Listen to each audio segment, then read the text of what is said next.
What's up, people? Welcome back to Chris Chats Comics. My name is Chris Gonzalez, and for this week's comic book recap, it's a big week. Got 8 titles. Got a couple from Marvel, one from Mad Cave, one from Ignition Press, 1, 2, 3, and 4 from DC. So it's a big week. Let's get into it. And welcome back. So the comic book recap is my weekly video series where I do exactly what the title suggests. I recap, review, and discuss the previous week's releases.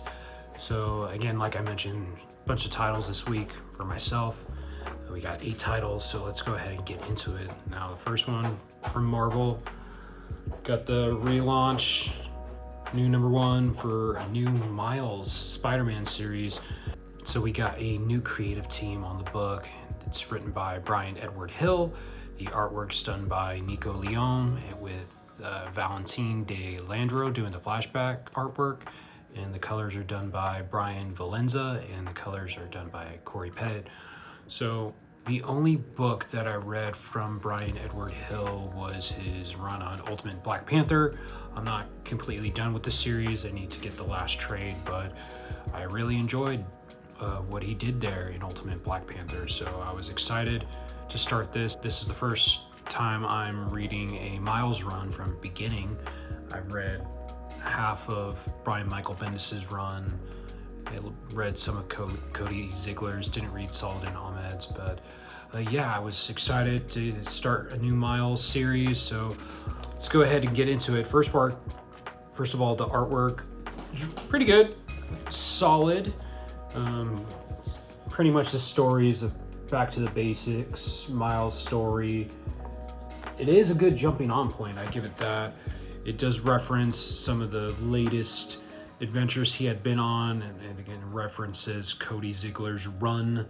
I guess it does not completely wipe the slate clean, but close to it, where he's met this new girl in school, he's starting to develop a crush on her, and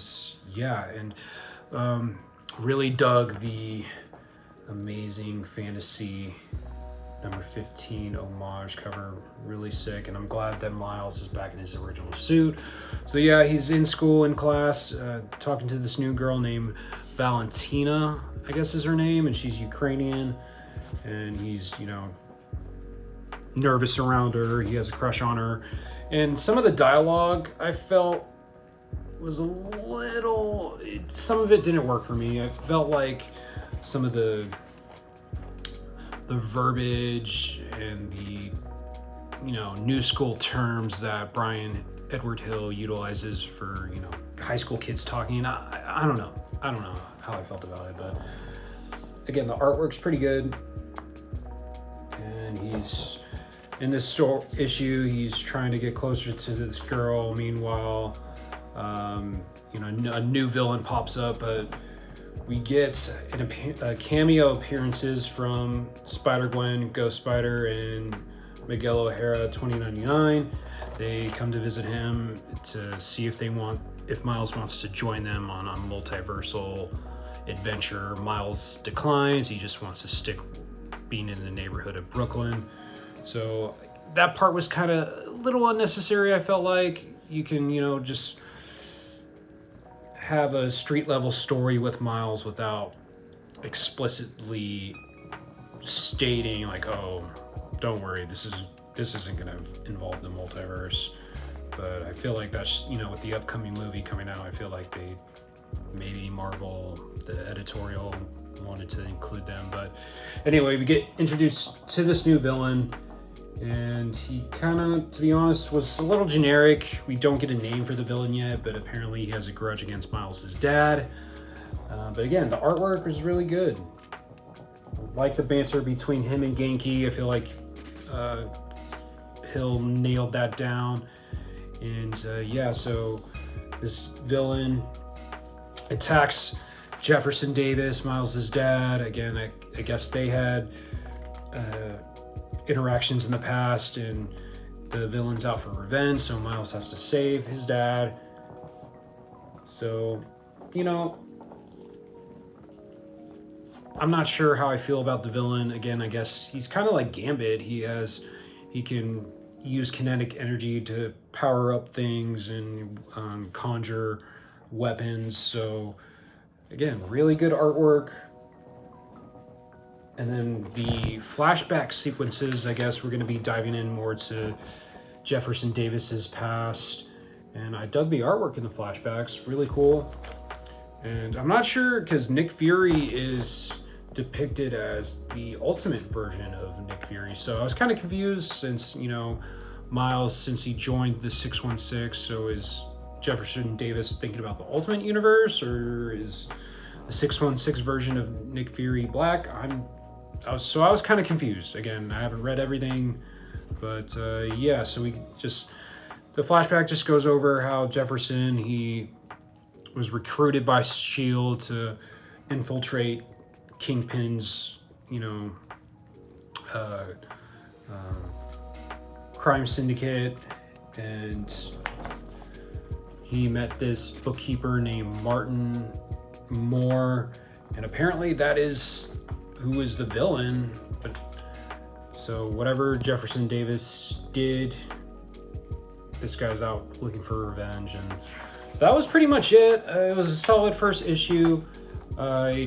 Again, definitely good jumping on points. Some of the dialogue didn't work for me, but I dug the artwork, and I'm still interested. The villain's kind of generic, but we'll see. I enjoy Miles's dynamics with his father and Genki, so I would recommend and pull this. So that was Miles Morales Spider-Man. This is issue number 1, and I got the Scotty Young variant cover. So now let's go ahead and move on to the last Marvel title that I got this previous week, and that was The Punisher, and this is issue number 7, and this is Legacy issue number, what is it, 286, and this is written by Benjamin Percy. The artwork's done by Fareed Karami, colors are done by Frank Damarda, and the letters are also done by Corey Pettit.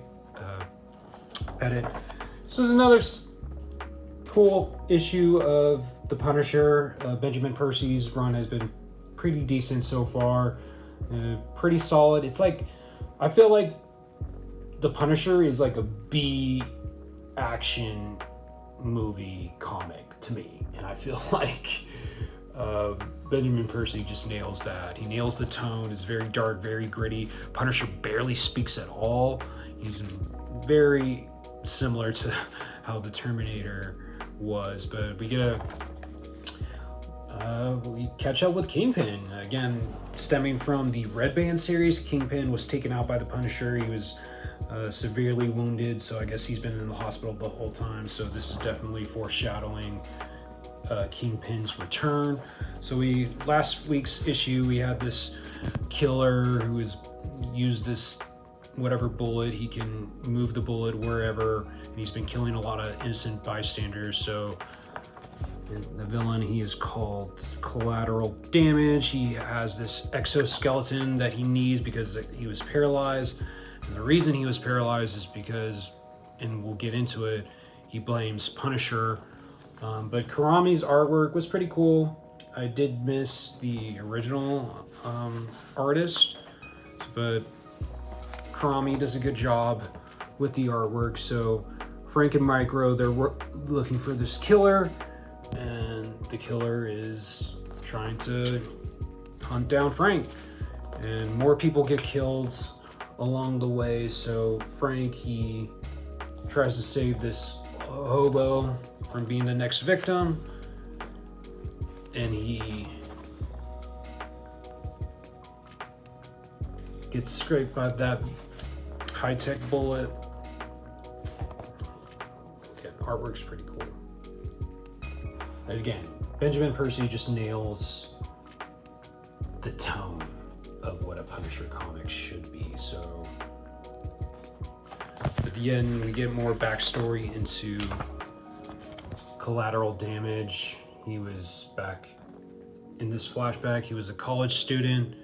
a PhD candidate. His name was Ben Skilling, and he was in the wrong place at the wrong time.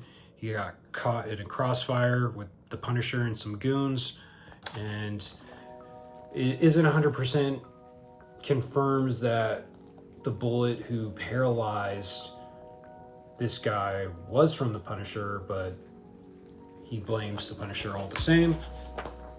And so they get into a little tussle. They call artwork. But the way how collateral damage is defeated was kind of weak. So this guy is essentially giving Frank a bear hug.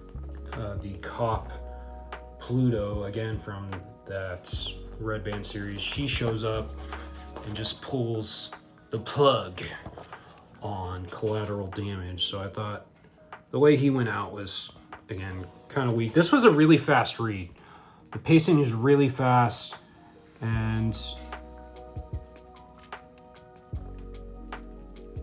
again, action heavy, and Frank's about to kill collateral damage, but Pluto's like, no, don't do this. And that's pretty much it.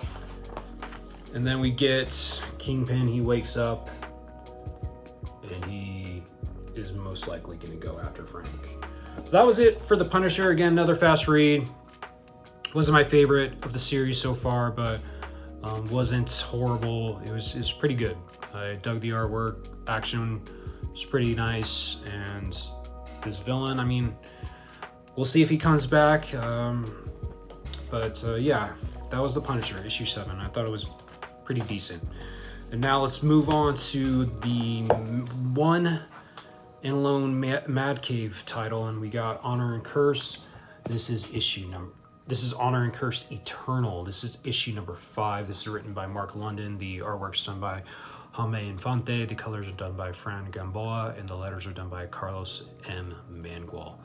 So, the end of last issue, Genshi, he fell into a trap from the Order of the Nine. He was infiltrating this mansion to rescue this activist, but by the time he got there, the activist was already killed. So, the Order of the Nine, they had sent mercenaries to take Genshi out, but Genshi was doing well for himself, but then the mercenaries set off a bomb within the mansion and blew up and severely wounding Genshi, and he was transported somewhere unknown. And so this picks up where he was transported to. It looks like he's been taken to this lab and he's being experimented on, and really dug the artwork by Jaime Infante.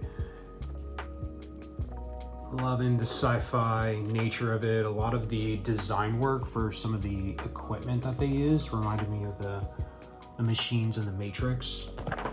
So really dug the artwork. I think this was my favorite issue of the series so far. So we get this scientist or surgeon.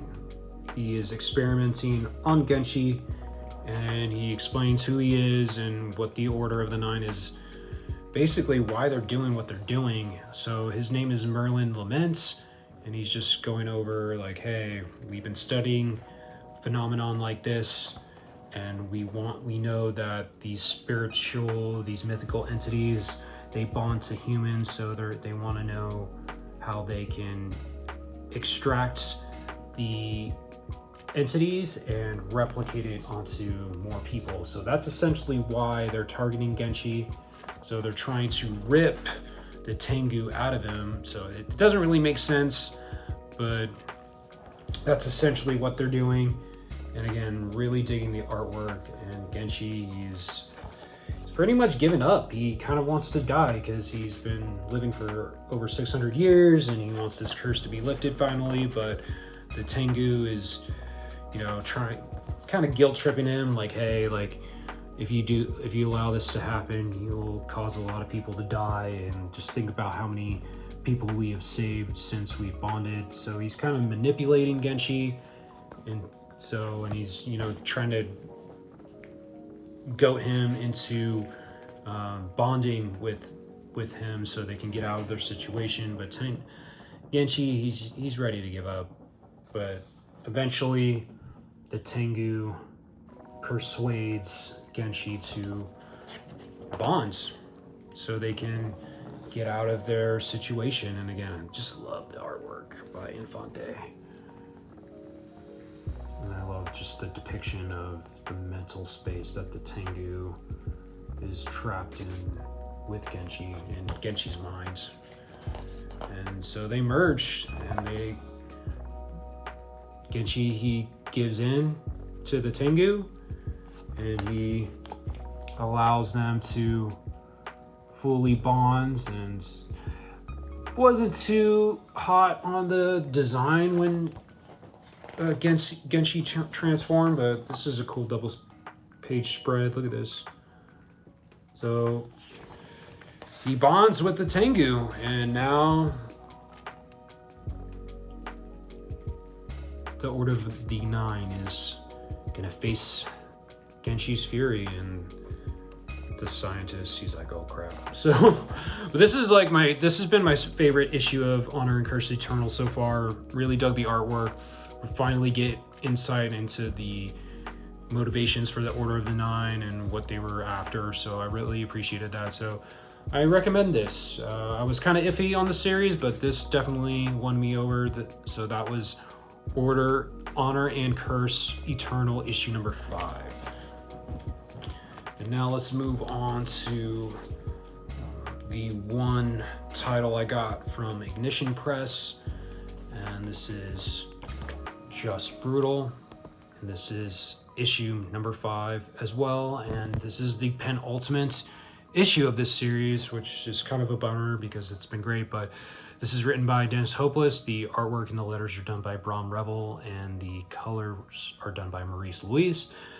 And so we get caught up. It looks like Winter, she's been unconscious, and now she's having visions and hallucinations of her mother's past, and it just goes over her mother's origin, and it's kind of like a spiritual journey that Winter is going on. So her mother is trying to tell her that she needs to embrace this power she's been given, and she's just trying to show Winter like her story and how she met her father, and it is confirmed that the parents did die, and that's why the kids are getting their powers. But then we catch up with Jordan, and Jordan, he was, deceived by Gary Williams, who has been possessed by Farquhar? Yeah, Farquhar, the demon entity. We still don't know how that came to be, so maybe they'll go over that in the next and final issue. But while then Gabe, Winter's boyfriend, comes in and saves Jordan from the demons, and they escape. They have to go to Winter, and again, Winter's still having this vision, and initially she thinks that her mother is showing her this vision because her mother wants to show Winter that the father is the main reason for their marital problems, and Winter's kind of upset at that, but that wasn't the point. Winter, her mother was just trying to tell her like how this all came to be, and Winter just is upset with her mother. She says like, I'm more like my father. So eventually though, Winter is just telling her mom like, I need to wake up, I need to help Jordan to face off Farquhar. So this is just I feel like this is just a study of how unresolved family trauma can pass on from generations to generation. And if you don't have that conversation, then you can never break that cycle. So I think that's one of the main messages in this book. And then the artwork by Bram Revel has just been really solid. I love the line work and just the character dynamics between all the parents and the kids have just been really solid. So the writing by Dennis Hopeless has been really great. And Eventually, Winter, she does wake up, and now she has to go save her brother, and they have to go back to retrieve the sword, Dex's sword. So we think due to the sword, the lineage for the sword it's passed on to the male heir, but based on what happens at the end, it looks like Jordan's not going to be wielding that sword. Looks like Winter, this is, the artwork's really great, her flesh is just burning off. Looks like Winter's going to be wielding the swords in order to defeat Farquhar and his demons. But yeah, another great issue. I'm really bummed that this is the penultimate issue. It's just been a really fun series. Had a great artwork, writing's been on point, and just the message of how it's a family story, and I really dug it. But yeah, that was Just Brutal, issue number 5. Now let's go ahead, and the next half of my pickups are, from DC. So let's go ahead, get started. First DC title, we got Batman and Robin Year 1, Dynamic Duos, issue 1. This is written by Mark Waid, the artwork's done by Chris Samnee, and the colors done by Matt Lopez, and the letters are done by Clayton Cowles with Chris Samnee assisting. And I'm just gonna say, this is one of my Mark Waid and Chris Samnee. Anytime they work together, they just don't miss, in my opinion. Like, from their Daredevil run to their Black Widow run to their Captain America arc to the first volume of Batman and Robin Year 1, it's just, whenever they are truly a dynamic duo. And Chris Samnee, he's one of my favorite artists of all time, and just the colors by Matt Lopez definitely elevated his artwork. So this issue, it starts off with this cult with Scorpio as the leader. He's trying to make a blood sacrifice to the, bat god Barbados, and Batman is there to stop him. And just love the use of blacks, and just look at how beautiful this artwork is. And it's just the coloring, the red, the red tones just really worked for me, and it was just a fun issue, and it just gave me that classic Silver Age vibe with a modern twist, and that's what Chris Samnee's artwork always does for me. So stories like this are just in his wheelhouse, and it's just great. So we get Robin to come in and assist. So, and again, Mark Waid just nails the banter between Batman and Robin, and I like how they kind of laid an Easter egg for, they obtained this gargoyle, and this is kind of showing the beginning of their trophy room, how, like the dinosaur and the large penny, how that came to be in the Batcave. So, and also love the dynamic between Bruce, Dick, and Alfred. Dug the humor. It's just, overall, if you want a fun superhero comic that gives the vibe of that classic Silver Age feel, but with modern dialogue and just great modern artwork, this is the book for you. And again, it's just pretty much a continuation of the first volume of Batman and Robin Year 1. So Bruce, he goes on a date with this woman, and then they go to watch a movie, and then they come out and they get mugged by these kids. These kids are calling themselves the Wolf Pack.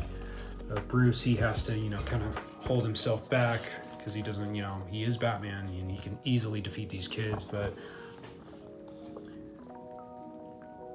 eventually a mysterious woman gets involved and tells Bruce to get out of here, and we don't know who this woman is yet, but I know who it is, and we'll find out by the end of the issue. So this woman's kind of mentoring these young kids, and then we catch back up with the aftermath, and Dick Grayson's just making fun of Bruce for getting his butt kicked by some kids, and now they're gonna be looking into these kids because there have been multiple instances where they have robbed and kind of committed assaults on people, so Batman wants to look into it. And again, those kids are calling themselves the Wolf Pack. And then we catch up with the Wolf Pack, and you know, they're looking to do another score, and again, they're just young kids, and one of the main ones is this girl, and then she gets visited by Catwoman, and I'm loving the Catwoman design by Chris Samnee, again, calling back to her classic costume, and it's just like, how great that looks. And so she offers this girl to mentor her, essentially, but this girl is kind of stubborn and doesn't want to hear anything Catwoman says, so Catwoman's going to be keeping an eye on her. So that was pretty much it for the first issue. It was just pretty fun, again, picking up from that, it picked up from that first volume that I really enjoyed. And again, it's Mark Waid and Chris Samnee. They don't miss.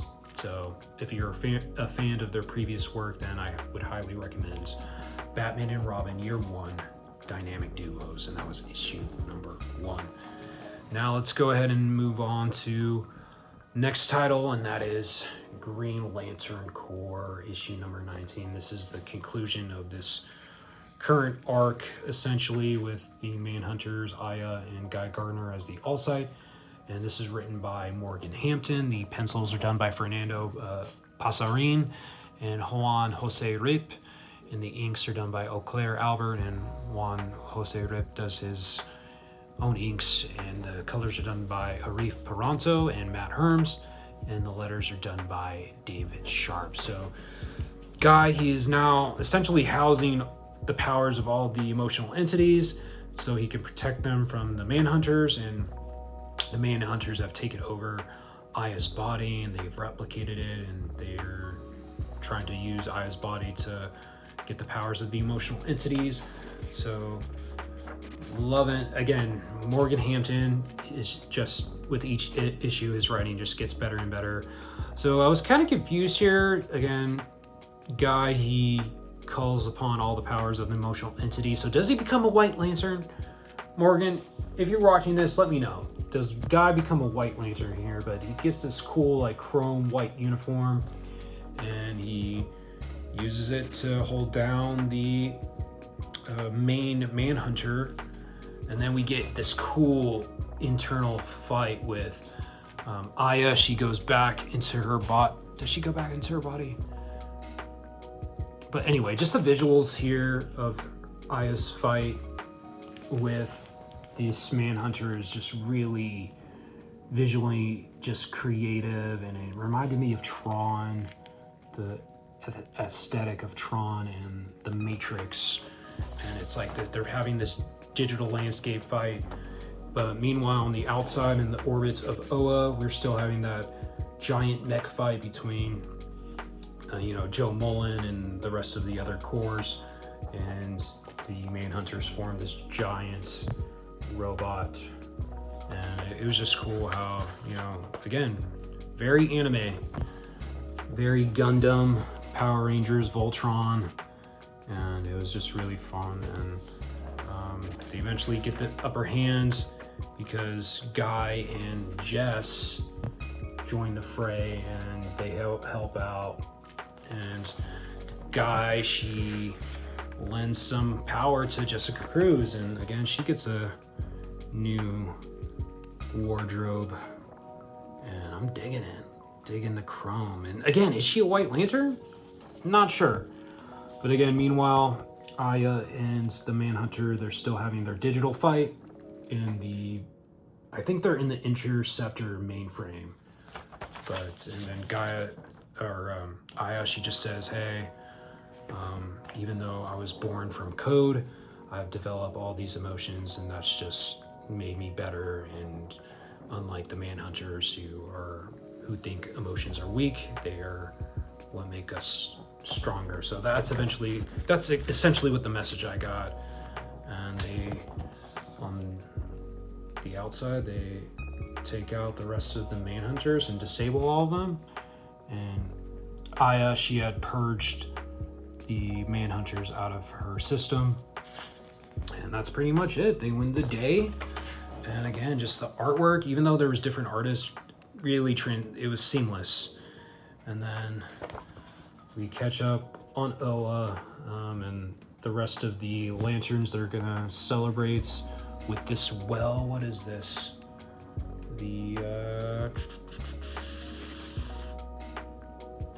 This is called the emotional well, and it's, I guess they can conjure the power of all the emotions, and anybody can use it and so it's kind of confusing. So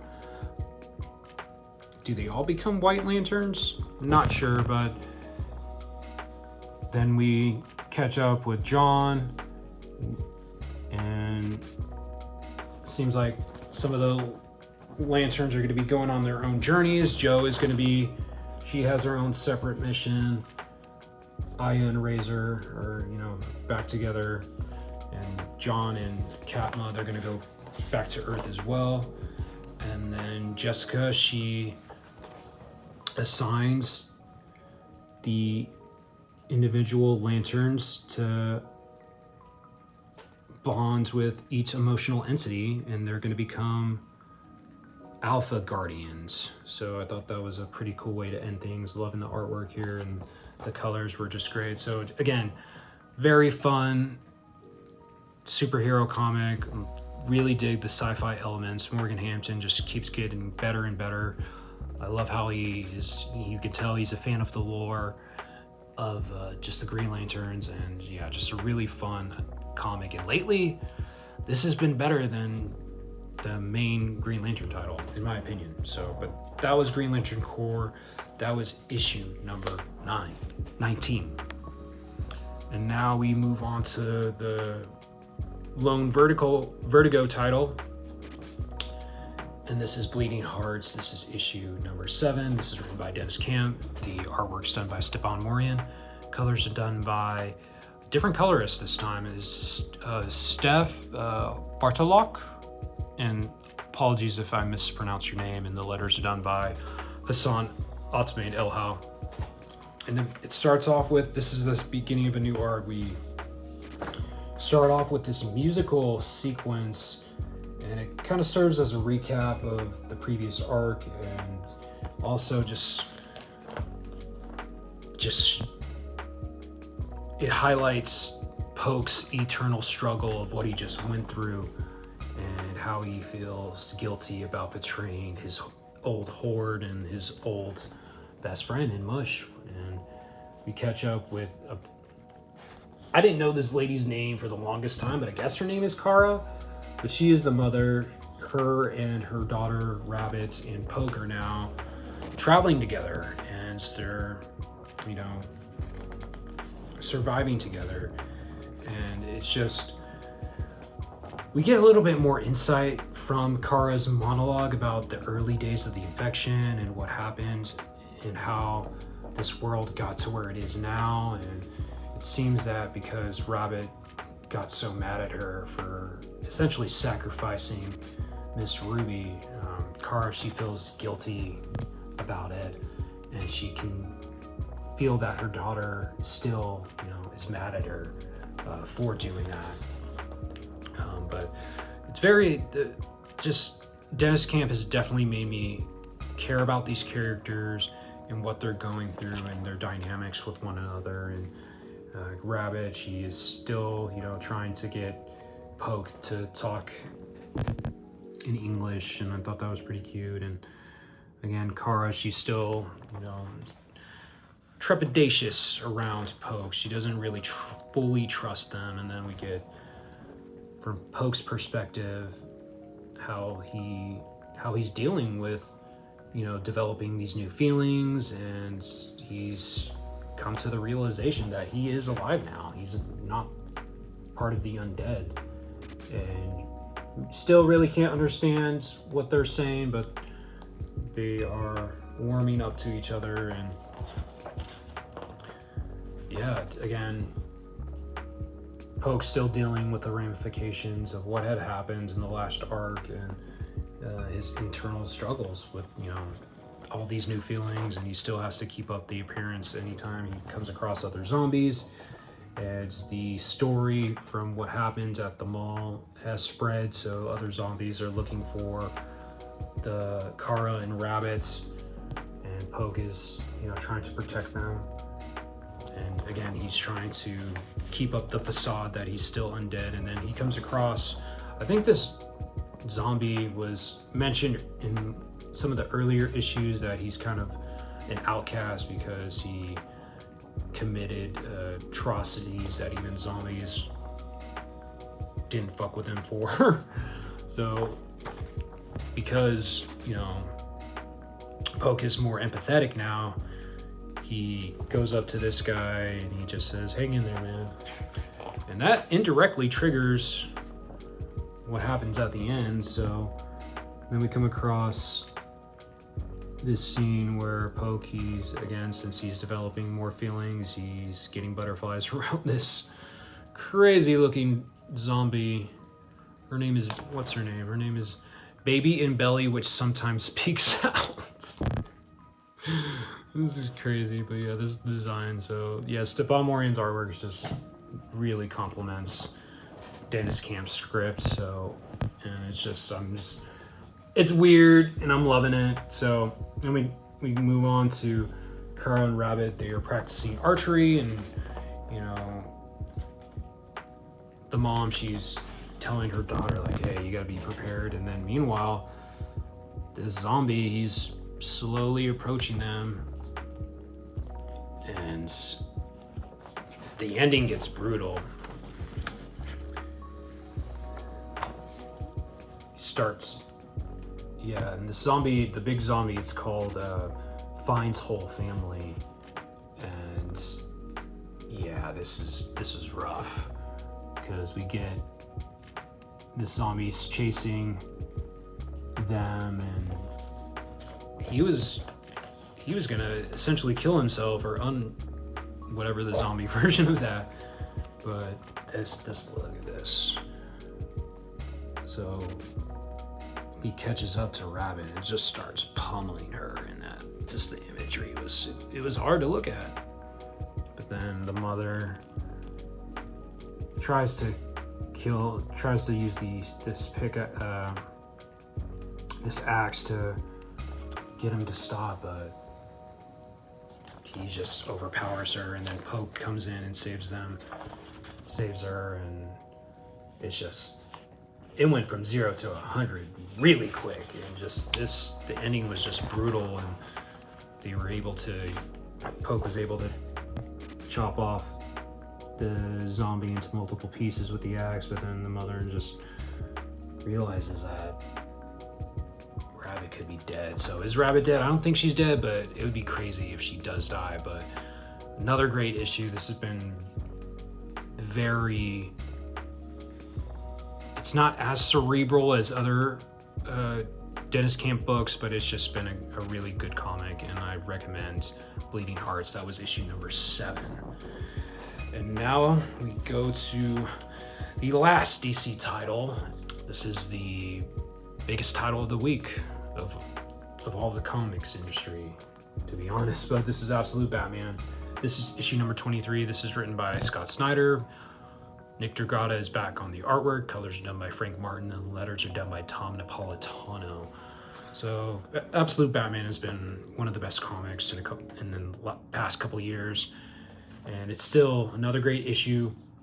You start off the issue with Alfred. He's meeting his daughter Julia, and throughout the series he's been trying to connect with her again, but now they finally catch up, and he tells her that he's thinking about staying in Gotham because of his relationship with Batman and how he feels about him. And then we just cut to the Robins. They're trying to enjoy some R&R, and I like how I enjoyed the banter with all the members, and there was a reference with some famous comic book creators. They reference Frank Miller, Klaus Janson, and Lynn Varley, so referencing the creative team of The Dark Knight Returns. And just love their banter, and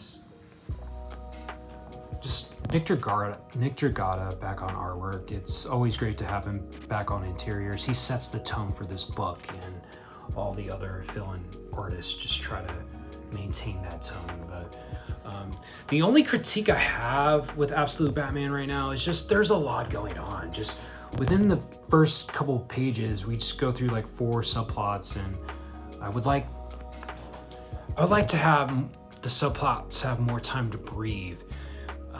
The arc is called The Straw Man, and we barely have gotten any Scarecrow, and so that's been my one critique just as the series has been going along. It's just, especially in this arc, there's just a lot, because in this arc alone we got the Scarecrow, we got again Jack Grimm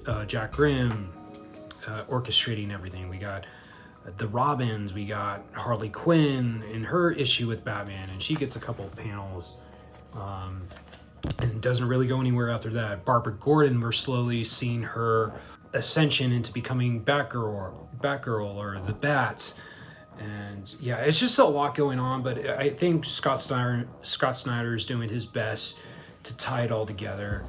And then we catch up with Bruce. He's going a little crazy. He's trying to figure out if what the Scarecrow had told him regarding his father last issue, and if he's still alive. So Bruce, he gets visited by his friends, and the friends are essentially trying to start an intervention with him, and they're just telling him like, hey, we can help you in what you're trying to do. And Bruce is really paranoid. He feels that he can't trust his friends because he dug up some stuff that he feels that they are tied with Jack Grimm.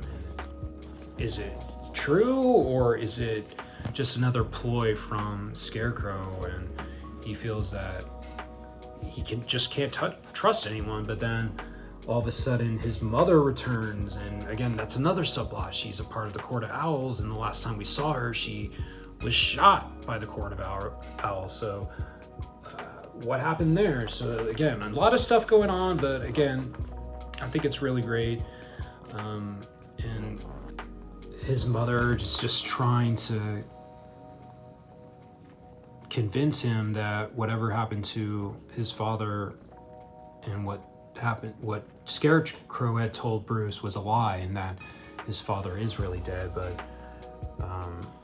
Batman, he just doesn't want to hear any of that. He wants his mother to tell him what she knows about the Court of Owls and how they tie into this. And he gets kind of aggressive with her, and just really digging the artwork. It definitely Scarecrow has left Bruce really paranoid, and it's getting to him. And then we cut back to the flashbacks. So again, a lot is going on, and these flashbacks again, Bruce is a hired gun for Carmine Falcone, and Falcone has sent Bruce to go ahead and beat the shit out of somebody. But then we cut back to the Robins, and Jason, he had went out because again, he's on a mission to find Batman, and Jason's characteristics are a little on the nose. We get it, he's the aggressive one. So, but I thought this was pretty funny. Jason, he's out patrolling looking for Batman, and he goes around this corner, and then Batman's just out waiting for him. And so I just thought I appreciated the humor in that sequence. And then so Jason, he ties up Batman, and then this part I kind of thought it was a little cringy. Jason and Tim arrives later, and they start to gloat of Batman's capture. But then what was really cool is the introduction of Absolute Clayface, and how he gets involved was just really cool. And he's creepy. He's really creepy. And again, with Nick Dragata, he definitely nails those horror elements. And so Clayface, he takes the form of Absolute Batman, and then he goes after Jason and Tim. He engulfs them, and what's even more creepy about Clayface is he keeps mimicking everything Batman's saying, and all of a sudden, spoilers, Clayface kills Tim Drake. And like, Tim Drake's dead. And Batman,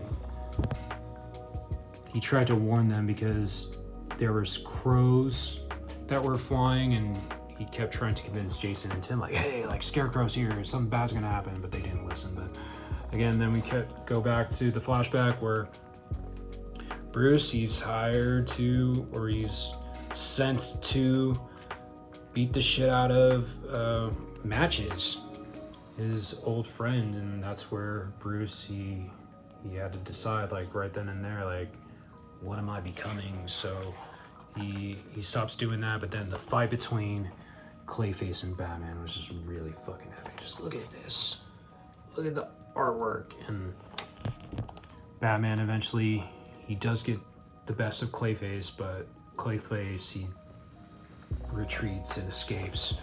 So I can't wait for them to fight again. That was a great fight scene. And then Scarecrow shows up, and we get an homage to the Death in the Family cover. I think it's Jim Aparo who did that artwork, but Scarecrow, he comes back and taunts Batman. And then Jason, he blames Batman for Tim's death, which I don't understand, because he saw that Batman was tied up and he saw that somebody attacked him. So I don't get how Jason jumped to the conclusion that Batman's the one who's responsible for Tim's death. But anyway, that's a minor gripe. But go back to the flashback, and Bruce, he defies Falcone's men. He doesn't